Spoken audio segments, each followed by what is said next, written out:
نحمدہ نصلی علی رسولہ الکریم اما بعد فاعوذ باللہ من الشیطان الرجیم بسم اللہ الرحمن الرحیم رب اشرح لی صدری ویسر لی امری واحلل عقدۃ من لسانی یفقہوا قولی۔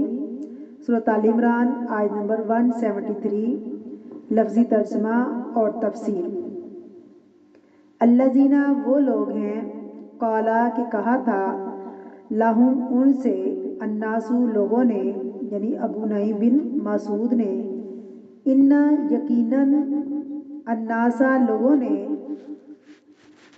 مشرکین مکہ نے، قد یقیناً، جمع کر لی ہے، فوجیں، لکم تمہارے لیے یا تمہارے خلاف، فاخشوہم اس لیے تم ڈرو ان سے، فزادہم تو مزید بڑھا دیا اس بات نے، ایماناً ان کے ایمان کو، وقالو اور انہوں نے جواب کہا، حسبنا اللہ کہ ہم کو کافی ہے، اللہ اللہ تعالی، ونعم اور بہت اچھا ہے، الوکیل کارساز۔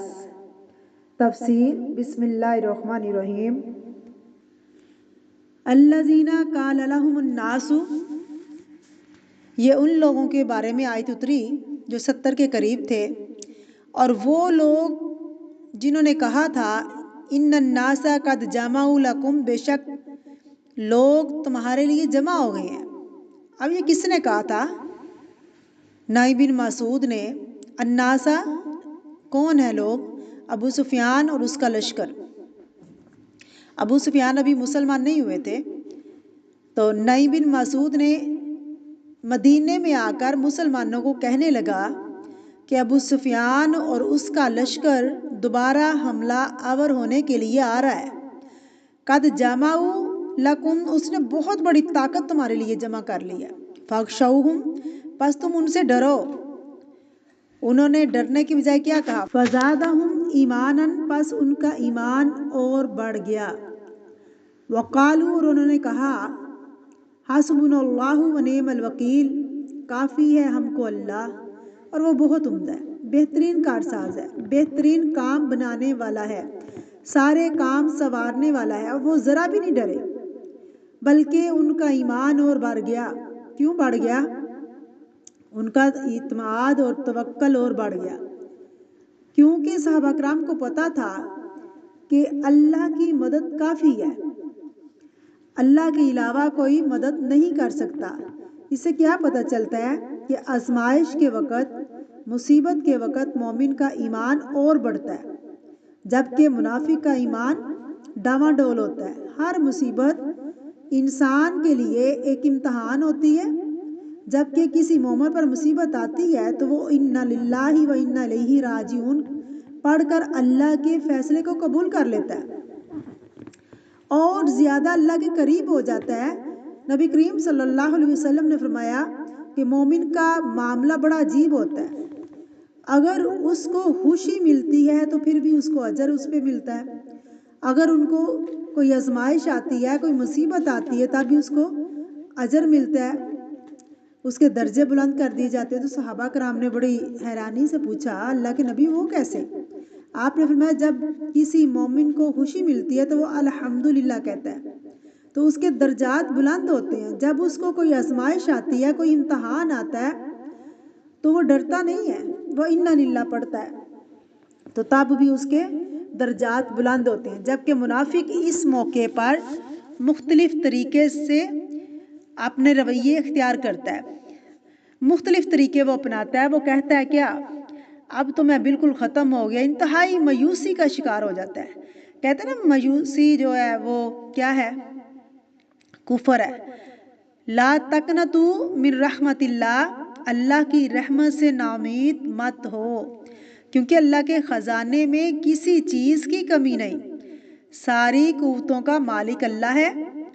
اس میں ہم سب کے لیے بھی ایک سبق ہے کہ جب کوئی تکلیف آتی ہے، جب کوئی آزمائش آتی ہے، جب کوئی دکھ پہنچتا ہے، اس وقت ہم کس طرح ری ایکٹ کرتے ہیں؟ کیا اللہ سے ناراض ہوتے ہیں یا بندوں سے ناراض ہوتے ہیں؟ یا پھر اللہ پر بھروسہ کرتے ہوئے اور زیادہ ایمان بڑھ جاتا ہے کہ کوئی بات نہیں، اگر یہ اللہ کا فیصلہ ہے تو مجھے قبول ہے۔ اگر اللہ تعالیٰ ایسے ہی چاہتا ہے تو اللہ تعالیٰ کے ہر فیصلے میں بھلائی ہے، کیونکہ نبی کریم صلی اللہ علیہ وسلم اپنے پاس سے باتیں نہیں کرتے تھے۔ جب انہوں نے صحابہ کرام کو مقابلہ کرنے کا کہا، انہوں نے آگے سے ہیلے حجت نہیں کی، کوئی ہیلے بہانے نہیں تراش کیے، کوئی بہانہ نہیں لگایا۔ بنی اسرائیل کی طرح یہ نہیں کہا کہ جاؤ تم اور تمہارا خدا جا کر لڑے، ہم تو یہاں بیٹھے ہیں۔ اچھے بھلے تھے جب انہوں نے یہ کہا تھا۔ صحابہ کرام چوٹیں کھا کر بھی کیا کہتے، کیا کہا تھا انہوں نے کہ ہم آپ کے ساتھ ہیں۔ اللہ اور رسول صلی اللہ علیہ وسلم کی پکار پر لبیک کہا اور کہنے لگے کہ اللہ ہی ایسی ہستی ہے جس پر اعتماد کیا جا سکتا ہے، کیونکہ ساری پاور اس کے پاس ہے۔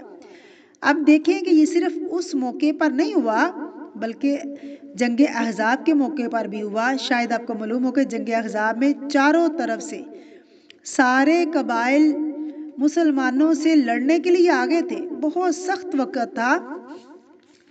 سورۃ احزاب میں آیت نمبر 22 میں آپ پڑھیں گے، جب مومنوں نے ہر طرف گروہ دیکھے کہنے لگے یہ تو وہی چیز ہے جس کا اللہ اور اس کے رسول نے ہم سے وعدہ کیا تھا۔ کیا وعدہ کیا تھا؟